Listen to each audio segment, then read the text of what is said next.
नमस्कार दोस्तों, स्वागत है आपका हमारे YouTube चैनल फैक्ट मास्टर पर। चैनल पे पहली बार आए हैं तो चैनल को सब्सक्राइब जरूर कर लें। जो लोग शिक्षक भर्ती की तैयारी कर रहे हैं, सुपर टेट की तैयारी कर रहे हैं, उनके लिए वीडियो बहुत ही लाभदायक है। और जो रीट की तैयारी कर रहे हैं, टीटी की तैयारी कर रहे हैं, उनके लिए भी बहुत ही अच्छा वीडियो, इन्फॉर्मेटिव वीडियो है। तो चलिए प्रश्नों की सीरीज को शुरू करते हैं। तो पहला प्रश्न आपकी स्क्रीन पर आ चुका है। लंबी हड्डियों के सिरों पर लचीली संधियाँ गद्दियाँ किसकी बनी होती हैं? पेशियों की, स्नायु की, उपास्थ की या कंडराओं की? लचीली संधियाँ गद्दियाँ किसकी बनी होती हैं? तो दोस्तों ये बनी होती हैं उपास्थ की। ध्यान में रखिएगा। तो इसका विकल्प सी सही हो जाएगा। आगे बढ़ते हैं। शरीर में कुछ ऊतक जैसे कि पेशियों अन्य ऊतकों से अधिक सक्रिय होते हैं। कुछ ऐसे ऊतक होते हैं जो ज़्यादा एक्टिव होते हैं अन्य ऊतकों और पेशियों की अपेक्षा। ऐसे ऊतकों की कोशिकाओं में कौन सा कोशिकांग अपेक्षाकृत अधिक और बड़े होने चाहिए? केंद्रक, सेंट्रियोल्स, राइबोसोम, माइटोकॉन्ड्रिया? बताइए। तो दोस्तों ये इसका ऑप्शन सही होगा माइटोकॉन्ड्रिया। माइटोकॉन्ड्रिया कोशिकांग अपेक्षाकृत अधिक और बड़े होने चाहिए। तो विकल्प डी सही होता है। रेखित एवं ऐच्छिक पेशियां किसमें पाई जाती हैं? पादों में, यकृत में, हृदय में या फेफड़ों में? रेखित एवं ऐच्छिक पेशियां किसमें पाई जाती हैं? बताइए। दोस्तों जो रेखित और ऐच्छिक पेशियां हैं ये पादों में पाई जाती हैं, यानी कि जो है हाथ और पैरों में पाई जाती हैं।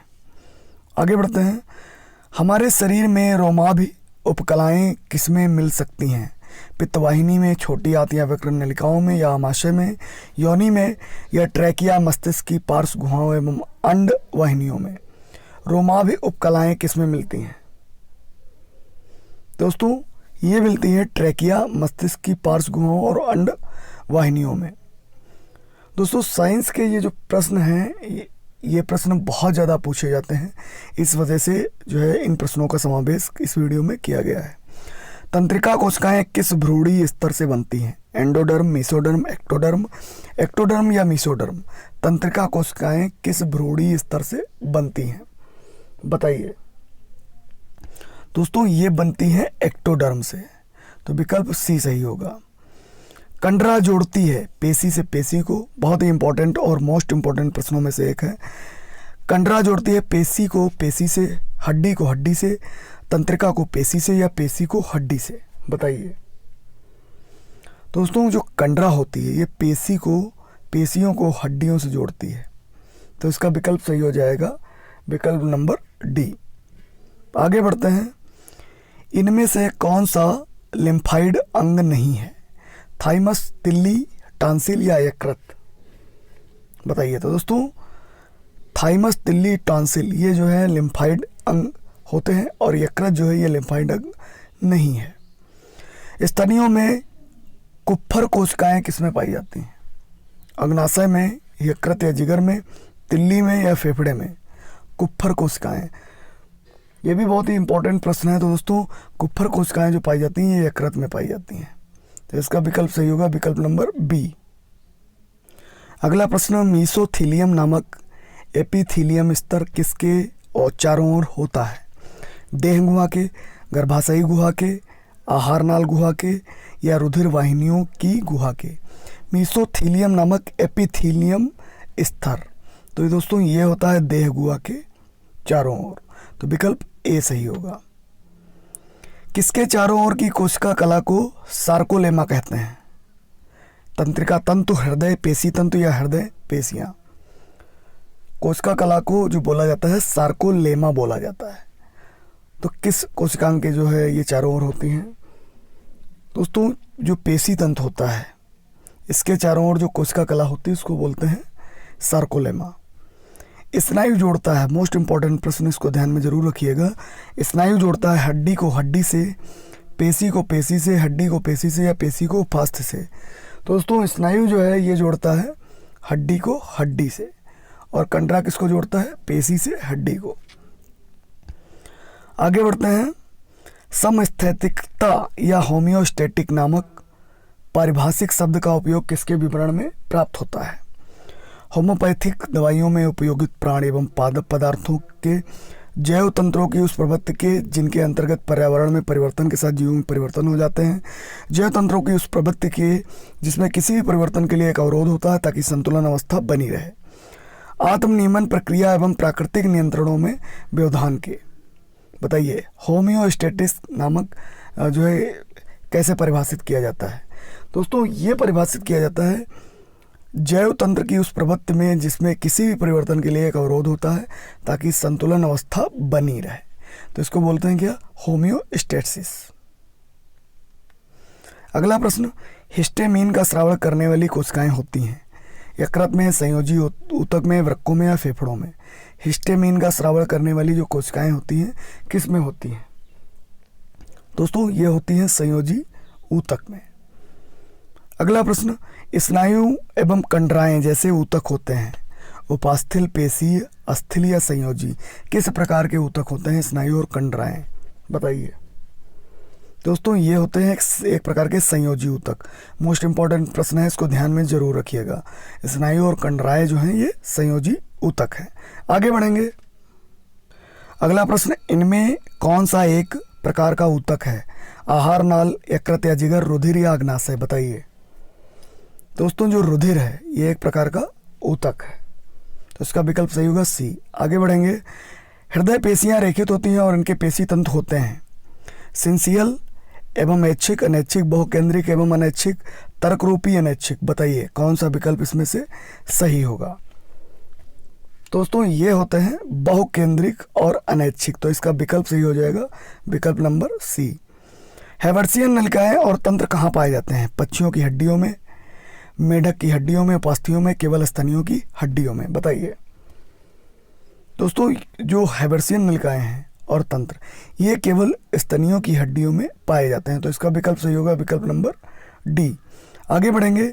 मास्ट कोशिकाएं किसमें होती हैं, पेशियां, तंत्रिका तंत्र, संयोजी ऊतक या उपकला ऊतक बताइए मास्ट कोशिकाएं किसमें होती हैं। दोस्तों मास्ट कोशिकाएं जो होती हैं वो संयोजी ऊतक में होती हैं। समस्थैतिकता में क्या होता है, शरीर ताप वातावरण के ताप के अनुसार घटता बढ़ता है, शरीर के अंतः वातावरण को नियमित दिशा में बनाए रखा जाता है, शरीर में केवल जल एवं लक्षणों की मात्रा का नियमन होता है, शरीर से अपशिष्ट पदार्थों का बहिष्कार किया जाता है बताइए समस्थैतिकता में कौन सी चीज़ें होती हैं। दोस्तों समस्थैतिकता में जो है शरीर के अंतः वातावरण को नियमित दिशा में बनाए रखा जाता है, तो विकल्प सही होगा विकल्प नंबर बी। हड्डियों को कठोर बनाने वाले लवण मुख्यतः कौन से होते हैं, बहुत ही मोस्ट इंपॉर्टेंट प्रश्न है। कैल्शियम और मैग्नीशियम के फॉस्फेट, सोडियम और मैग्नीशियम के फॉस्फेट, कैल्शियम और मैग्नीशियम के सल्फेट या ये सभी बताइए। हड्डियों को कठोर बनाने वाले लवण मुख्यतः होते हैं कौन से होते हैं दोस्तों, ये होते हैं कैल्शियम और मैग्नीशियम के फॉस्फेट, तो इसका विकल्प सही हो जाएगा विकल्प नंबर ए। हृदय पेशियां होती हैं अरैखित एवं ऐच्छिक, रैखित एवं ऐच्छिक, कम माइट्रोकॉन्ड्रिया युक्त, स्वतः उत्पादित प्रेरणा द्वारा उत्तेजित या रेखित एवं अनैच्छिक बताइए हृदय पेशियां कैसी होती हैं। दोस्तों जो हृदय पेशियां होती हैं स्वतः उत्पादित प्रेरणा द्वारा उत्तेजित एवं रेखित व अनैच्छिक पेशियां होती हैं, तो इसका विकल्प सही हो जाएगा विकल्प नंबर डी। आगे बढ़ेंगे। मास्ट कोशिकाएं किस पदार्थ का स्रावण करती हैं, सीरोटोनिन, हेपेरिन, हिस्टामिन या ये सभी। दोस्तों जो मास्ट कोशिकाएं होती हैं ये करती हैं इन सभी का स्रावण, चाहे वो सीरोटोनिन हो या हेपेरिन हो या हिस्टामिन हो, तो इसका विकल्प कौन सा सही होगा, विकल्प नंबर डी सही हो जाएगा। अगला प्रश्न आपकी स्क्रीन पर, हड्डी में कौन सा लवण सबसे अधिक होता है, magnesium chloride, calcium carbonate, sodium chloride या कैल्शियम फास्फेट। दोस्तों हड्डी में जो सबसे ज़्यादा लवण पाया जाता है वो पाया जाता है कैल्शियम फास्फेट, तो विकल्प कौन सा सही होगा, विकल्प नंबर डी मोस्ट इंपॉर्टेंट प्रश्नों में से एक है, तो इस प्रश्न को ध्यान में रखिएगा कि हड्डी में जो सबसे ज़्यादा लवण पाया जाता है वो पाया जाता है कैल्शियम फास्फेट। अगला प्रश्न, हिस्टियोसाइट्स होती हैं रुधिरोत्पादक, मैक्रोफेजेज, उत्सर्जी कोशिकाएं या ये सभी बताइए। हिस्टियोसाइट्स थोड़ा सा ब्लर है, मैं पढ़ रहा हूँ।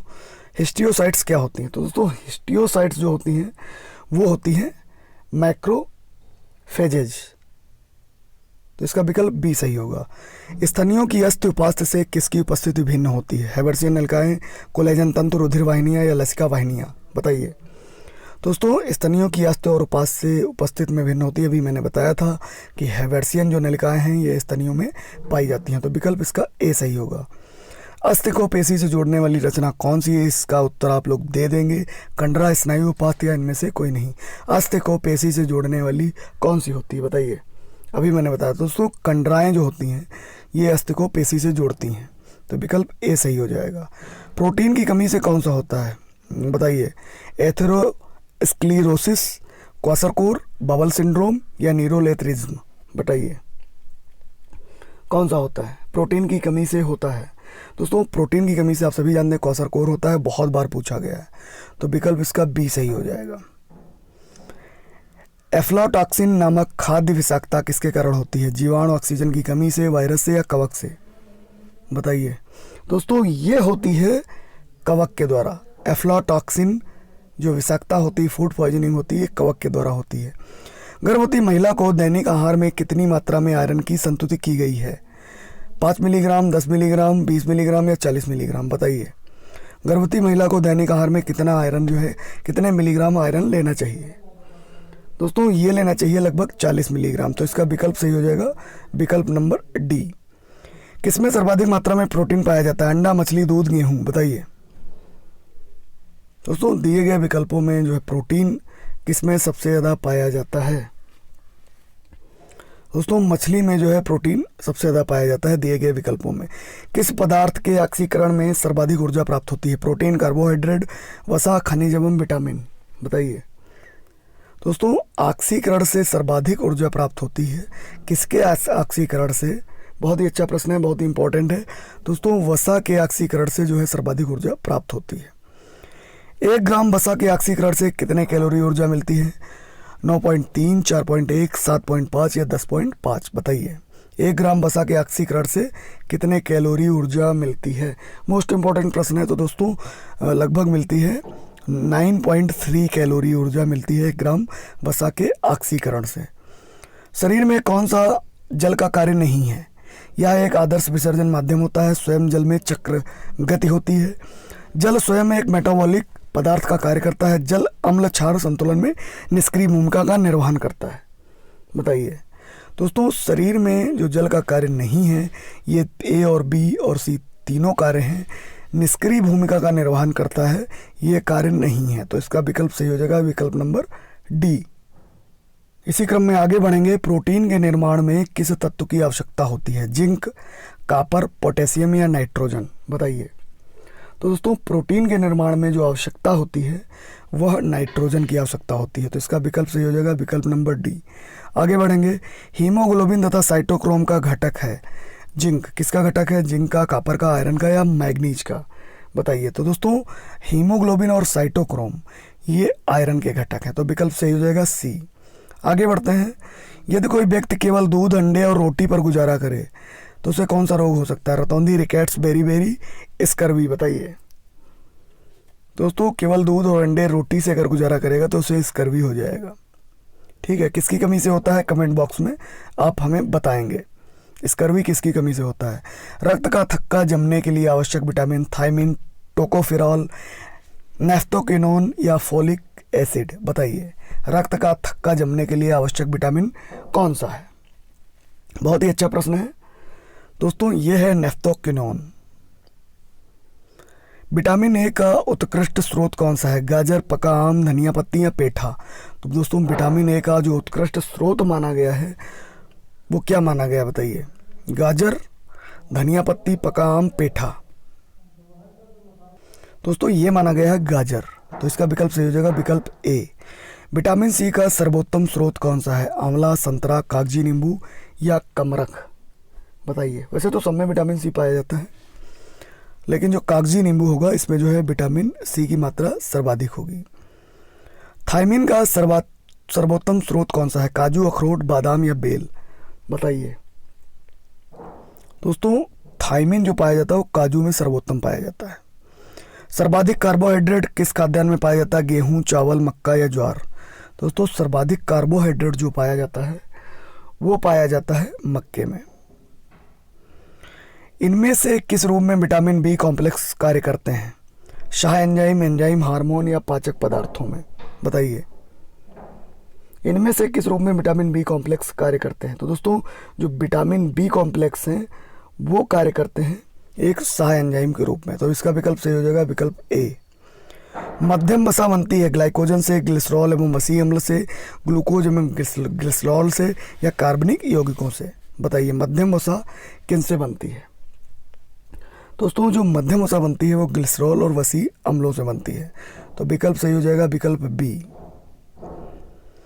इनमें से किसमें सुक्रोज शर्करा पाई जाती है? गन्ना, शहद, दूध या नारंगी? दोस्तों सुक्रोज शर्करा की अगर बात करें तो ये पाई जाती है गन्ने में। अगला प्रश्न, कौन सा कार्बोहाइड्रेट मोनोसेकेराइड है? सेलुलोज, स्टार्च, ग्लूकोज या सुक्रोज? तो दोस्तों ये होता है ग्लूकोज, ये कार्बोहाइड्रेट मोनोसेकेराइड है। तो विकल्प सी सही होता है। मानव शरीर में अनिवार्य अमीनो अम्लों की संख्या कितनी होनी चाहिए? 15, 22, 4 या 10? बहुत ही अच्छा प्रश्न है और बहुत बार रिपीटेड प्रश्न है। अनिवार्य अमीनो अम्लों की बात की जा रही है, तो अनिवार्य अमीनो अम्ल जो हैं वो होते हैं 10। तो विकल्प कौन सा सही होगा? डी। लंबे समय तक निकोटिनिक अम्ल की कमी से हो सकने वाला रोग? बेरी, पेलाग्रा, स्कर्वी या रक्त छीड़ता? बताइए दोस्तों ये होता है निकोटिनिक अम्ल की कमी से होने वाला रोग पेलाग्रा। तो इसका विकल्प सही हो जाएगा विकल्प नंबर बी। हमारे रक्त में उपस्थित सामान्य शर्करा होती है? गैलेक्टोज, लैक्टोज, सुक्रोज या ग्लूकोज? बहुत ही अच्छा प्रश्न है। हमारे शरीर में, हमारे रक्त में उपस्थित सामान्य शर्करा होती है दोस्तों, ये होती है ग्लूकोज के रूप में। तो विकल्प डी सही होगा। इनमें से कौन सा पदार्थ मीठा है फिर भी शर्करा नहीं है? सैकरीन, ग्लूकोज, प्रोटीन और स्टार्च? ये भी प्रश्न बहुत ही अच्छा है, एनडीए में पूछा गया, आप देख सकते हैं। 49 बताइए जल्दी से। दोस्तों ये होती है शर्करा, सैकरीन। तो विकल्प ए सही होगा। ग्लूकोज, सुक्रोज, माल्टोज की श्रेणी का पदार्थ इनमें से कौन सा है? मायोग्लोबिन, स्टार्च, अमीनो अम्ल या हीमोग्लोबिन? बताइए ग्लूकोज, सुक्रोज, माल्टोज की श्रेणी का पदार्थ इनमें से कौन सा है? तो दोस्तों यह जो है यह है स्टार्च। मानव शरीर में जल की प्राप्ति सामान्यतः पीने के अतिरिक्त किस प्रक्रिया से होती है? ग्लूकोज के ऑक्सीकरण से, ऑक्सी हीमोग्लोबिन के हीमोग्लोबिन में बदलने से, ग्लाइकोजन के ग्लूकोज में विखंडन से, या मुख्य गुहा में लार के श्रावण से? बताइए। बहुत ही अच्छा प्रश्न है दोस्तों। ग्लूकोज के ऑक्सीकरण से सामान्यतः पीने के अतिरिक्त जो प्रक्रिया होती है शरीर में जल की पूर्ति के लिए, ग्लूकोज के ऑक्सीकरण से होती है। तो विकल्प ए सही होगा। किस विटामिन की कमी में रक्त छीड़ता का रोग होता है? विटामिन B12, B6, फोलिक अम्ल समूह या ये सभी? बताइए। तो दोस्तों रक्त छीड़ता की अगर बात करें तो विटामिन B12, विटामिन B6 और फोलिक एसिड का जो समूह है, ये सारे समूह जो है ये रक्त छीड़ता के लिए उत्तरदायी हैं। तो इसका विकल्प सही होगा विकल्प नंबर डी। आगे बढ़ेंगे इसी क्रम में। जहाँ कैरोटीन से विटामिन ए का संश्लेषण होता है? त्वचा, रक्त, वृक्क या यकृत? बताइए। जहाँ कैरोटीन से विटामिन ए का संश्लेषण होता है दोस्तों ये होता है यकृत से। प्रोटीन के जल अपघटन बंधों को क्या कहते हैं? Peptide, ester, diester, glycosidic? बताइए। प्रोटीन के जल अपघटन बंधों को क्या बोला जाता है? दोस्तों इन्हें बोला जाता है पेप्टाइड। तो विकल्प ए सही होगा। चिकित्सीय भाषा में गोल्डन आवर का संबंध है किससे है? कैंसर के अंतिम चरण से, गर्भ में शिशु की जानकारी से, हृदयाघात से, वास्तव में बच्चे के जन्म लेने से? गोल्डन आवर इन मेडिकल? बताइए। बहुत ही अच्छा प्रश्न है दोस्तों। इसमें जो होता है वो हृदयाघात से, ये गोल्डन आवर होता है जब हार्ट अटैक आता है, इसको बोलते हैं मेडिकल भाषा में गोल्डन आवर कहा जाता है। तो विकल्प सी सही होगा। अगला प्रश्न देखिए, ग्लाइकोजन किसका पॉलीमर है? तो दोस्तों स्टार्च का है, सुक्रोज का, गैलेक्टोज का या ग्लूकोज का? तो दोस्तों ग्लाइकोजन जो पॉलीमर है वो है ग्लूकोज का। तो विकल्प डी सही होगा। लैक्टोज की सर्वाधिक % मात्रा किसके दूध में होती है? गाय के, भैंस के, मानव माता के या बकरी के? बताइए। दोस्तों लैक्टोज की जो मात्रा होती है वो मानव के जो है मानव माता के में सर्वाधिक होती है, सर्वाधिक % पाया जाता है। तो विकल्प सी सही होगा। प्रोटीन में आवश्यक रूप से होते हैं carbon, nitrogen, hydrogen, sulphur, sulphur, carbon, nitrogen, oxygen, carbon, oxygen, nitrogen, hydrogen, sulphur, hydrogen, nitrogen या ऑक्सीजन? प्रोटीन में आवश्यक रूप से क्या होते हैं? तो दोस्तों प्रोटीन में जो आवश्यक रूप से होते हैं वो होते हैं कार्बन, ऑक्सीजन, नाइट्रोजन और हाइड्रोजन। तो विकल्प सी सही होगा।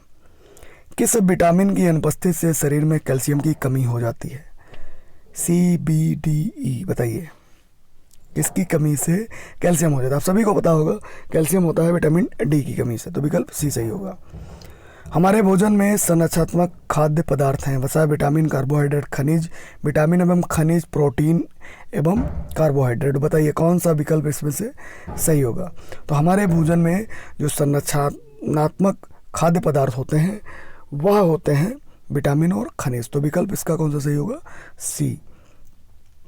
घटते हुए क्रम में मानव शरीर में विद्यमान प्रमुख तत्व हैं कैल्शियम, लौह, sodium, phosphorus, calcium, phosphorus, potassium, गंधक, कैल्शियम, फास्फोरस, गंधक, potassium, sodium, calcium, phosphorus, potassium या लौह। घटते हुए क्रम में मानव शरीर में विद्यमान प्रमुख तत्व कौन से हैं? तो दोस्तों ये तत्व होते हैं कैल्शियम, फास्फोरस, गंधक, पोटेशियम और सोडियम। मानव शरीर में संक्रमण को रोकने में मदद करने वाला विटामिन कौन है? ए, बी, सी या डी? बहुत ही अच्छा प्रश्न है, इसका उत्तर बताएं आप लोग। मानव शरीर में संक्रमण को रोकने में मदद करने वाला विटामिन कौन सा है? दोस्तों ये विटामिन होता है विटामिन ए। किस विटामिन को हार्मोन माना जाता है? ए, बी, सी, डी? कौन सा विटामिन हार्मोन होता है? बहुत बार पूछा गया, बहुत बार रिपीट हुआ प्रश्न है, बताइए। दोस्तों ये होता है विटामिन डी। तो विकल्प डी सही होगा। किस तत्व की कमी से घेंगा होता है? तो आप सभी जानते हैं आयोडीन की कमी से घेंगा होता है। आगे बढ़ेंगे। मनुष्य को प्रतिदिन कितनी मात्रा में आयोडीन मिलनी चाहिए? 60 ग्राम, 80 ग्राम, 100 ग्राम या 120 मिलीग्राम? बताइए मनुष्य को प्रतिदिन कितनी मात्रा में आयोडीन मिलनी चाहिए? दोस्तों मिलनी लगभग 80 मिलीग्राम जो है मात्रा आयोडीन की प्रतिदिन मनुष्य को मिलनी चाहिए। तो विकल्प बी सही होगा। आगे बढ़ते हैं। निम्नलिखित में से कौन सी प्रोटीन मूत्र निर्माण में सहायक होती है? ग्लूटेलिन, ऑर्थिनिन, एल्बुमिन या ग्लोबिन? बताइए दोस्तों एल्बुमिन जो है प्रोटीन मूत्र के निर्माण में सहायक होती है। तो विकल्प सी सही होगा। एंटीबायोटिक क्या होता है? किसी सूक्ष्मजीव द्वारा संश्लेषित रसायन जो अन्य सूक्ष्मजीवों से रक्षा करता है। रक्त कोशिकाओं द्वारा निर्मित पदार्थ जो संक्रमण का सामना करता है। रक्त कोशिकाओं द्वारा निर्मित पदार्थ जो कीटाणुओं से रक्षा करता है। मानव कोशिका में संश्लेषित रसायन जो सूक्ष्मजीवों से रक्षा करता है। बताइए एंटीबायोटिक्स क्या होते हैं? दोस्तों एंटीबायोटिक्स जो होते हैं किसी सूक्ष्मजीव द्वारा संश्लेषित रसायन जो अन्य सूक्ष्मजीवों से रक्षा करते हैं। तो ये होता है, तो इसका विकल्प सही होता है विकल्प नंबर ए। शरीर में टिश्यूज का निर्माण होता है वसा से, कार्बोहाइड्रेट से, प्रोटीन से या विटामिन से? दोस्तों शरीर में जो ऊतकों का निर्माण होता है वह प्रोटीन की सहायता से होता है। तो इसका विकल्प सही हो जाएगा विकल्प नंबर सी।